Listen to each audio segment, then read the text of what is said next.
Assalamualaikum warahmatullahi wabarakatuh. Baiklah, kali ini saya akan mempresentasikan materi deadlock. Deadlock yaitu keadaan di mana dua atau lebih proses saling menunggu meminta resource untuk waktu yang tidak terbatas lamanya. Contoh deadlock pada jalanan adalah seperti gambar di bawah ini. Deadlock adalah efek samping dari sinkronisasi di mana satu variabel digunakan oleh dua proses. Kejadian deadlock selalu tidak lepas dari sumber daya, bahwa hampir seluruh merupakan masalah sumber daya yang digunakan bersama-sama.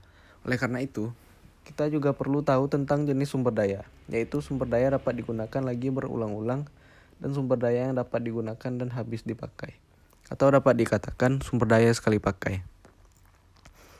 Sumber daya ini tidak habis dipakai oleh proses manapun, tetapi setelah proses berakhir, sumber daya ini dikembalikan untuk dipakai oleh proses lain yang sebelumnya tidak kebagian sumber daya ini. Pengoperasian input dan output. Yang pertama ada meminta atau request, meminta pelayanan perangkat masukan atau keluaran. Yang kedua memakai atau use, memakai perangkat masukan atau mengeluarkan. Melepas atau release, melepaskan pemakaian perangkat masukan atau keluaran. Lalu selanjutnya ada resource. Resource dapat berupa hardware device seperti tape drive, memori, atau berupa informasi, record dalam suatu basis data, variabel global, dan lain-lain. Dua jenis resource.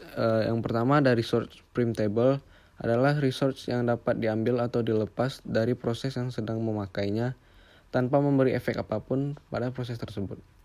Resource non-printable adalah resource yang tidak dapat diambil dari proses yang sedang membawanya karena akan menimbulkan kegagalan komputasi. Resource jenis ini yang sering menyebabkan deadlock. Selanjutnya ada diagram graf. Untuk mengetahui ada atau tidaknya deadlock, dalam satu graf dapat dilihat dari perputaran dan resource yang dimilikinya. Yaitu, jika tidak ada perputaran berarti tidak deadlock. Jika ada perputaran, ada potensi terjadi deadlock. Resource dengan instan tunggal dan perputaran mengakibatkan deadlock. Dan ini adalah ada dua gambar, graf dengan deadlock dan graf tanpa deadlock. Kondisi untuk terjadinya deadlock, yang pertama mutual exclusion, hanya ada satu proses yang boleh memakai sumber daya dan proses lain yang ingin memakai sumber daya tersebut harus menunggu hingga sumber daya tadi dilepaskan, atau tidak ada proses yang memakai sumber daya tersebut. Yang kedua, kondisi genggam dan tunggu. Hold and wait. Proses yang sedang memakai sumber daya boleh meminta sumber daya lagi, maksudnya menunggu hingga benar-benar sumber daya yang diminta tidak dipakai oleh proses lain. Hal ini dapat menyebabkan kelaparan sumber daya sebab dapat saja sebuah proses tidak mendapat sumber daya dalam waktu yang lama. Kondisi non-preemption. Sumber daya yang ada pada sebuah proses tidak boleh diambil begitu saja oleh proses lainnya. Untuk mendapatkan sumber daya tersebut, maka harus dilepaskan terlebih dahulu oleh proses yang memegangnya.